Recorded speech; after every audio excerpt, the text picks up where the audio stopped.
Buenas tardes y bienvenidos a la entrevista del día aquí en Lancelot Televisión. Hoy vamos a hablar con el representante, exactamente es el director de recursos de Merlán, una de las ONGs que está haciendo uno de los papeles más importantes, porque la verdad que siempre se habla mucho de los sanitarios, en este caso también, ¿no? de medidas y cuerpos de seguridad, pero también las ONG están jugando un papel básico, sobre todo en lo social, y en aspectos que no le tocaba tanto. En este caso Merlán se dedicaba a emergencias, ¿no? A los sucesos y acudir en la primera línea. Sin embargo, han tenido que dar un giro, reinventarse y ayudar mucho a la sociedad. Hoy vamos a hablar del papel que está jugando dentro de lo que es todo el tema de la pandemia, pero también nos vamos a descubrir, vamos a dedicar la última parte también a los sucesos y mediación. Pasamos a hablar con Rubén López. Rubén, ¿cómo estás?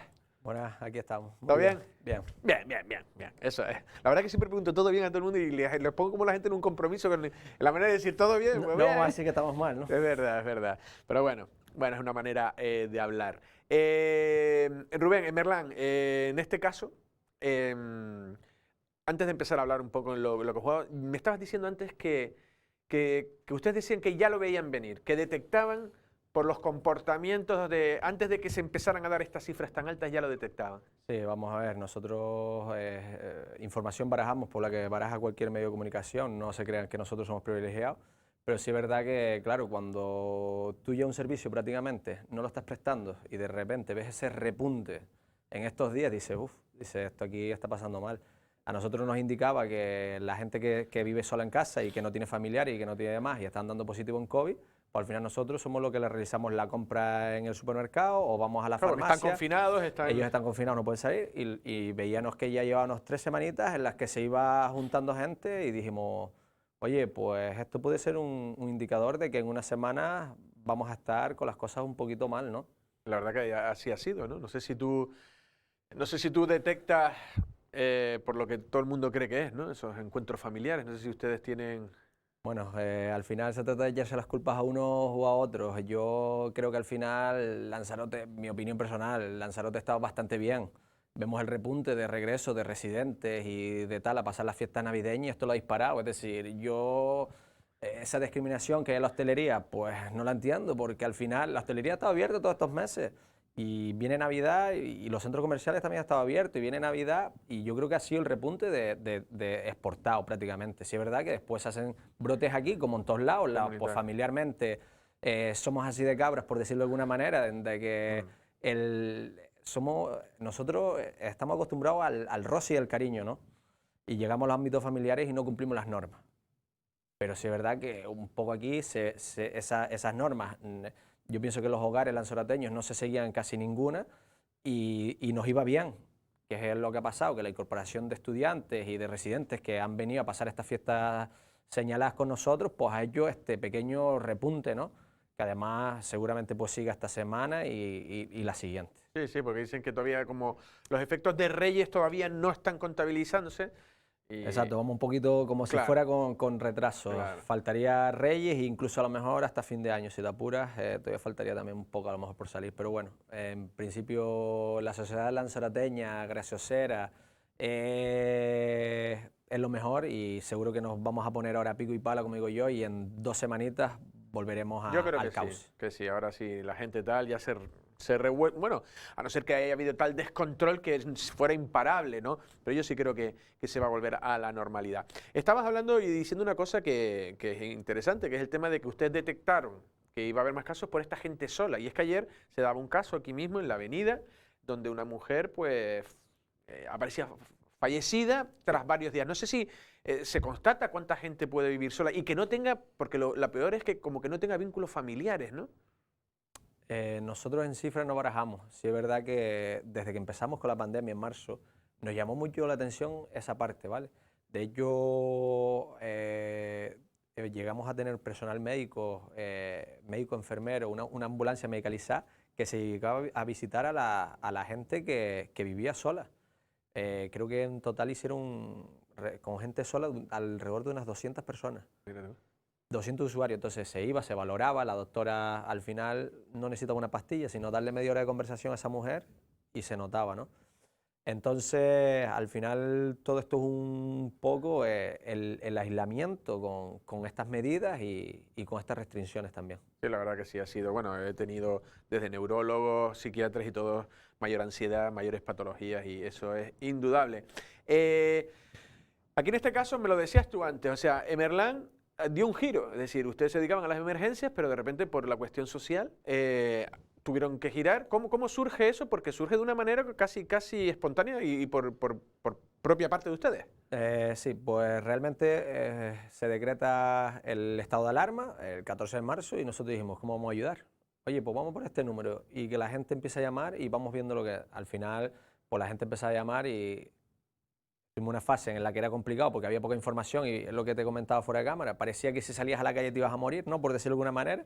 Empezamos a realizar compras a las personas vulnerables con tratamientos oncológicos, a las personas mayores y demás, y así hemos ido creciendo hasta que al final pues todo se ha ido normalizando, se han podido hacer cribajes en el que se ha valorado con una trabajadora social quién no y quién sí necesita ayuda, que eso es importante, porque aquí hubo meses de llamaban y se daba. Se daba la por decirlo comida. comida y desde el gobierno Canarias tablets y hubo... ¿Sí? sí. ¿Hubo un poco de fraude ahí o de algún caradurillo? Siempre hay cara dura, siempre hay ¿Sí? algún cara dura y siempre hay que se intenta aprovechar, ¿no? Nosotros, gracias a Dios, pues al final el trabajo conjunto de diferentes ayuntamientos y cabildos y demás, pues al final resulta que un apellido recibía ayuda del Ayuntamiento de Arrecife, del Cabildo e incluso si te despistabas hasta del Ayuntamiento de Teguise, por ponerte un ejemplo, ¿no? Sí. Pero gracias a Dios todo esto ya se ha normalizado y ya está mucho más cribado, ¿no? Vale. Nosotros tenemos unas imágenes, la compañera Laura ahora cuando pueda nos los va a sacar y vamos hablando, en la que, como dicen los americanos, el headquarters, el cuartel general de ustedes, al final, no sé si siguen haciendo esos calderos y siguen haciendo las propias comidas o eso fue un momento puntual. No, eso fue un momento puntual en el que tuvimos que tomar esas decisiones, sobre todo por el bien de nosotros, es decir, en Merlán llegamos en plena pandemia a tener 60 voluntarios ahí y 60 voluntarios en el que al final decidíamos comer ahí manteniendo las restricciones, la información que había era poca, incluso se alojaban en los hoteles que facilitaba el Cabildo y demás, ¿no? Es decir, tuvimos que tomar medidas porque al final nosotros no dejábamos de estar en contacto permanente con personas con COVID y después tener que regresar a casa. Claro, como A día de hoy, pues claro. todo esto ya se ha más normalizado, ya hay otros protocolos y ya no es eso de que parece que todo el mundo se va a morir. Entonces, al final, pues la información. Ahí estábamos viendo, ¿no? Eso era cuando preparaban ahí las comidas y... Exactamente, eso era cuando preparábamos nosotros la comida para nosotros comer y de hecho te digo, mira, más de 70 voluntarios comiendo en esa nave, ¿no? Y con unos protocolos de desinfección y demás que a día de hoy el que nos viera diría, pero ustedes están chiflados, ¿sabes? Luego también me acuerdo que fueron importantes en el reparto de aquellas comidas con el Ayuntamiento de Arrecife, también a los indigentes, ¿no? En el parque, en la plaza de la iglesia. A día de hoy desde el Ayuntamiento de Arrecife se sigue prestando ese servicio, ya es con un servicio de catering y nosotros nos encargamos del reparto y hasta ahora mismo estamos atendiendo a unas 90 personas conjuntamente con el Ayuntamiento de Arrecife, los llamados sin techo, ¿no? Que significa que son los que están en la calle. Claro. Lo que ustedes vienen a hacer casi son como una especie de empresa de distribución o de mensajería, porque en el fondo, lo que decías tú, ustedes reciben de bancos de alimentos, ¿no? Reciben desde distintos puntos y luego lo que hacen es ponerse a las furgonetas a... Sí, exactamente, básicamente es eso. Al final nosotros estamos recibiendo ahora ayuda del Banco de Alimentos de Lanzarote, el de Las Palmas, el nacional, incluso del europeo. Y al final, junto con el trabajo conjunto de los trabajadores sociales de los ayuntamientos y la trabajadora social nuestra, pues al final vamos distribuyendo los lotes de primera necesidad a quien realmente lo necesita. Y entre otras cosas, lo que hacemos también pues, es ver siempre, pues si vemos algo que nos llama la atención, oye, pues hay niños menores, viven en un sitio que no reúne las condiciones, no sé, animales, situaciones... un poco, pues... Por ejemplo, esta mañana me estaban comentando y salía la ambulancia nuestra a valorar a una de las personas sin techo que parece ser que había sido agredida ayer y son personas que no dan el paso de ir al médico, tenía un ojo que pintaba bastante mal, entonces una enfermera de nuestra institución y la ambulancia pues se dijeron a valorar para si esa persona necesitaba, porque son gente sin recursos, sin ayuda y al final pues intentamos aconsejarlo y ayudarlos en lo que podemos, ¿no? La verdad que sí. No, como decías tú, la verdad que es una verdadera labor social. Sin embargo, lo vuelvo a repetir, ¿no? Ustedes, su origen es acudir al rescate, por decirlo de una manera. Nuestro origen es acudir al rescate y las emergencias. De hecho, cumplimos ahora en agosto, Merlán cumple 20 años desde que hemos iniciado. Si miramos para atrás, pues hemos crecido una barbaridad. Y ese es nuestro factor principal. Sí es verdad que al final vemos las carencias que tiene la sociedad lanzaroteña y intentamos ayudar con lo que podemos. Como tú bien has dicho, nos reinventamos, ¿no? Pues sí, pues nos ha tocado salir y buscar el tema social y ayudar. Pues no hay problema, nos remangamos y lo hacemos. La verdad que sí. En este caso, sus principales emergencias, ¿dónde eran más? ¿En tierra, en mar? Nosotros, el factor sanitario, es decir, nuestras ambulancias este año han sido también activadas en bastantes ocasiones porque los protocolos COVID hacían que las ambulancias, si trasladaban un positivo, se quedaran inoperativas un periodo de tiempo. Entonces el Servicio Canario de Salud pues tiraba de nosotros, es decir, al final los momentos puntuales, cuando todas las ambulancias de la isla están ocupadas, salen las ambulancias de Merlán. Sí es verdad que hemos llegado a salir incluso hasta con de recoger a personal médico en los centros de salud e ir a asistir de forma medicalizada y en ese sentido las urgencias sanitarias se llevan la mayor parte. Pero tampoco sin obviar que a pesar de haber estado confinados y cerrados, lo que son la media de rescates marítimos, que son siempre unos 50, este año lo hemos dejado en 49. 49 intervenciones marítimas en las que influyó el percance que tuvo Salvamento Marítimo y en el que nosotros suplimos tanto toda la isla de Lanzarote como parte de Fuerteventura. De hecho, en Fuerteventura hemos sido activados unas 6, 7, 8 ocasiones para la zona de Fuerteventura. Sí, sí, no, la verdad que siempre ustedes... Porque además, ¿cómo se llama? Las embarcaciones, ¿cómo se llaman? El Delfín... El Delfín Mular, bueno, la embarcación de Ecosierra 11, que además es la única embarcación de la que dispone el Gobierno de Canarias en las islas. Nosotros somos el que aportamos el personal y la gestionamos, y de hecho es la que ha hecho las evacuaciones de La Graciosa, las famosas evacuaciones con positivos de COVID, la ha hecho la embarcación.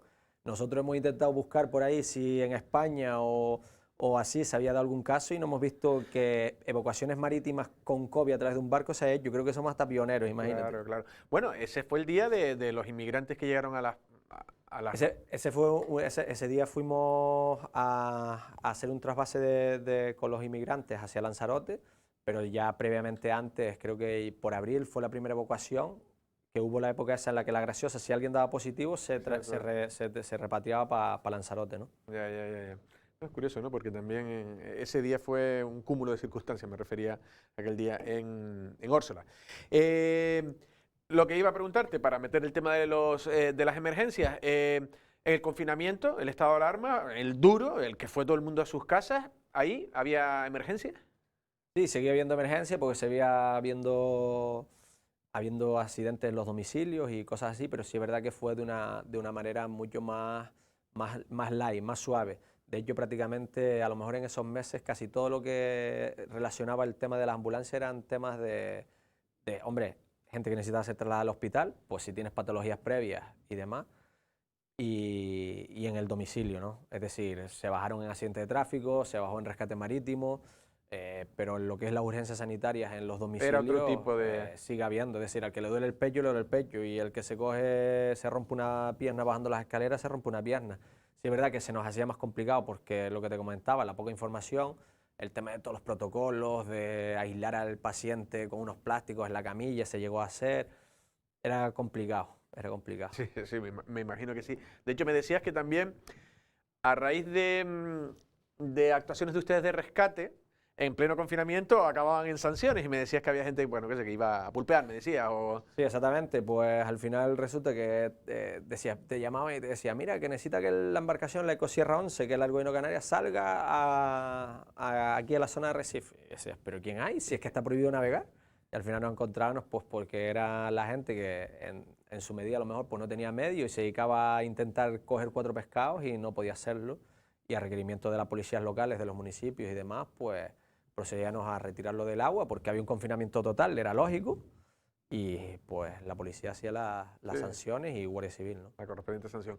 Ahora que se hizo la desescalada, luego la verdad que todo está siendo un poco turbulento, pero se recupera un poco la actividad. No sé cuáles están siendo las principales también, no sé si las llamadas que hacen, no sé si ahora hay una especie de mezcla de lo social con la emergencia. Nosotros con la emergencia más o menos, lo que es el tema de urgencias sanitarias a domicilio, ¿vale? Eso se mantiene más o menos en la misma línea. El confinamiento apenas le ha afectado. Seguimos manteniendo la ambulancia, seguimos prestando los servicios que tenemos que prestar.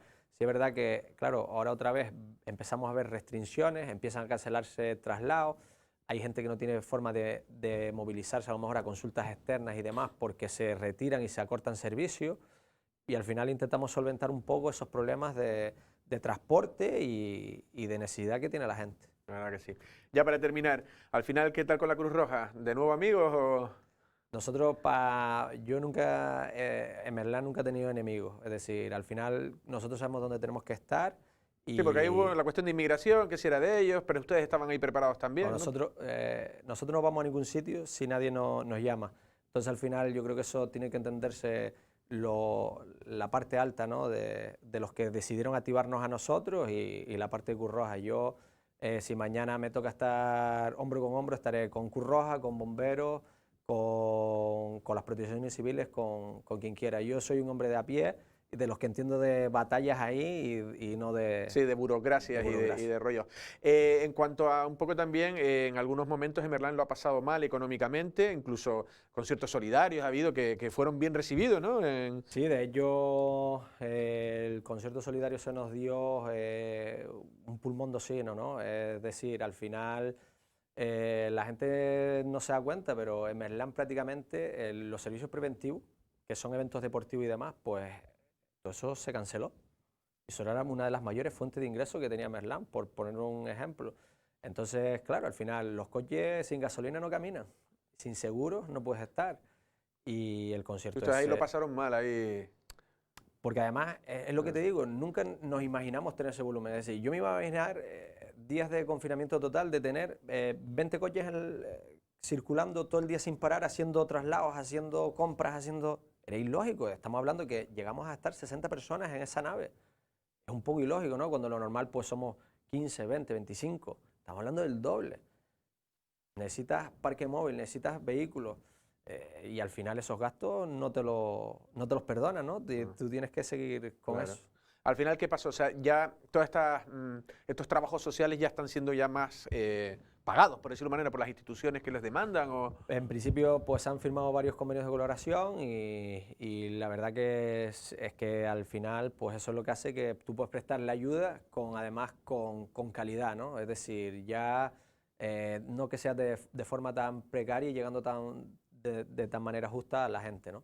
Claro, porque, ya para terminar, en Merlán, porque también a veces la Cruz Roja, cuando se dice voluntarios, hay una serie de voluntarios, también hay unos trabajadores fijos también, no sé qué estructura tiene. Exactamente, es decir, la labor que realizan voluntarios que llevan con nosotros muchísimos años y todos los que se han sumado de nuevo, ahora el Departamento Social como que la gente a las emergencias todavía es un poco reacia, ¿sabes? Lo aguantaré, no lo aguantaré, pero para el tema social la gente se ha involucrado de forma excepcional, es decir... es un departamento que es súper llevadero, porque la gente viene, ayuda, mañana estoy aquí, ha pasado, y al final son gente que apenas necesita formación, no como una emergencia que ya tienes que estar sanitaria, titulado y demás, y que tiene unas ganas y... que para mí es espectacular ver la labor que realizan los voluntarios, y voluntarias, ¿no? Sí, que a ustedes ya se les tiene que dar el premio, pero a esa gente que aún así lo hace, porque esa gente combinará sus vidas laborales y familiares. Exactamente, combina su trabajo, sus estudios muchos y al final asumen también un riesgo, porque ellos podrían estar en su casa y al final vienen a ayudar y a mantener contacto con personas que no pueden estar contagiadas. Bueno, pues yo creo que queda claro, y si ya lo tenemos claro, creo que queda más claro la importante labor que está haciendo Merlán. Rubén, ha sido un verdadero placer, muchísimas gracias. A ti. Gracias. Las palabras de Rubén López, director de recursos de Merlán. Hemos hablado un poco también, estas entrevistas también sirven un poco pues para que la gente sepa quién hace las cosas y como decía Rubén, ya algunos profesionales, pero otros son estrictamente voluntarios y gente que lo hace desinteresadamente, pues también para ayudar a salir un poco de esta situación, ¿no? Del resto, un poco el cambio, ¿no? El giro que ha dicho, ¿no? Cómo son esa flexibilidad en este caso de Merlán, de cómo de partir más de emergencias ha dado un giro ante esta necesidad, un giro hacia lo social y el papel que está, el importante papel que está jugando. Nosotros sin más, nos despedimos, pasen una feliz tarde.